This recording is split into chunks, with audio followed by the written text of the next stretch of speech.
Hello and welcome to the Friday Rough Cut Review.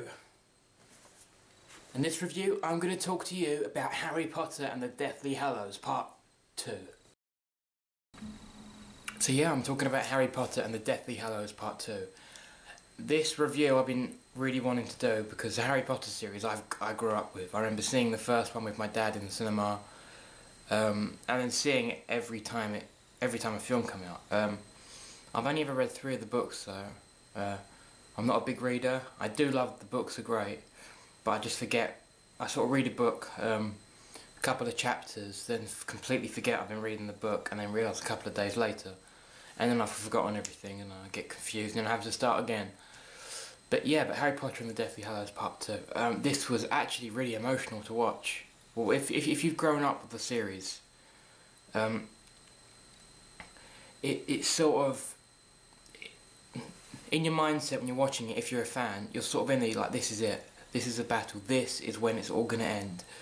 This is when we're going to find out who dies and who survives.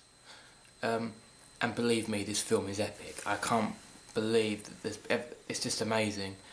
There's never been such an epic film. And the reason this film is so epic compared to most other films, I mean, you've got Transformers, you've got Lord of the Rings, but the reason this film is so epic is because it's lasted, or I'd say, I think when it released in about 2000. 1 minute. Right, Harry Potter and the...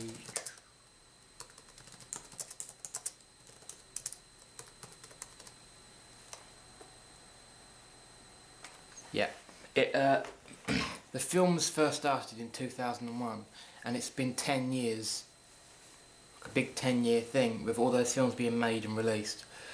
And if a 10-year thing, that's, well, a decade really, isn't it? It's a decade. You've got this decade, and this one series has taken over that decade.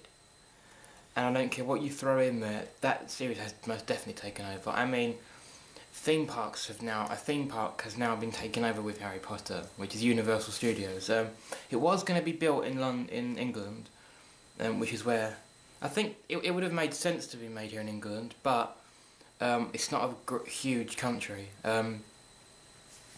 so there wouldn't be much sort of point really, because you're not going to have a wide enough area to do it. I suppose they could have done a little bit in the theme park, Thorpe Park, but they've taken the Saw franchise anyway, so that's quite unusual, isn't it? Like, America gets Harry Potter and England gets Saw. Why don't we just keep them? Well, I don't know. But I think it really is, Harry Potter is the most powerful franchise now. Probably the best franchise. I know some people can debate. But yeah, the last film is epic, and on TV on Wednesday, they had a 50 greatest Harry Potter moments on ITV in the UK. And you're watching it, you're like, oh, I love that moment. Hang on, where's this moment? But they did say something in it, and they said the amount of British cast in it. If you're familiar with British cast, British TV and British film, they have near enough put every single, or nearly every single great actor in there. One person that was going to be in it was Rick Mail, who was in The Young Ones, and Bottom, and loads of others. He was going to play Peeves, the ghost, but he was so funny that the actors could not keep a straight face, so he had to be cut out, and they didn't. It wasn't even deleted scenes. It was just had to be removed.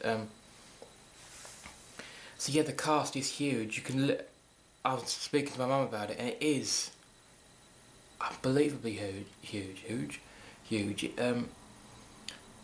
I'm not the world's greatest fan of Harry Potter, but it is close to my heart. I mean, the amount of people that I know that love it, and it's inspirational as well, the film, what it deals with, and the characters in it, and the history of it as well. And it goes back. The reality of it was, I think it was started in 1993, the year I was born. So the Harry Potter film stretches, the Harry Potter books and films stretch so far. And this final film, the amount of death in it, it's so sad in some places, but this is it. This is when we're going to see the. I can't give anything away, so I'm just saying this is the epic. This is the epic fight, and this is the fight we really want to see. Harry versus Voldemort. You've seen in the trailer when Harry grabs Voldemort and they just jump off Hogwarts. Ah, it was amazing. And the ending's quite. I'll give a little bit of the ending away. It's been in production photos and stuff, so you've more than likely seen it, but you do see them 19 years later. There's one sentence in that which is amazing, and you will see it. It's something Harry says right at the end, and that one sentence is beautiful. In the film you also find out all the secrets, all the little plot holes. We'll find out all the truth. One of the things they were saying on a lot of interviews was, where does Snape really follow? Who are his allegiances with? And you will find out in this film, I'll say that. But yeah, this is probably one of the best fantasy films I've ever seen. It's amazing, probably one of the best fantasy series out there. Much better than Twilight. Let's put it that way. Twilight would never compete with Harry Potter, it's impossible. But yeah, so that was me, L.D.Blaney, with the Friday Rough Cuts review. Remember to check out Mr. Coffee Doug tomorrow with the Saturday review. And I'm drinking some coffee in a girl cup. Yummy. So yeah, that's me, L.D.Blaney, with the Friday review. So yeah, I'll catch you next week. I think I've got an idea for a film next week. But yeah.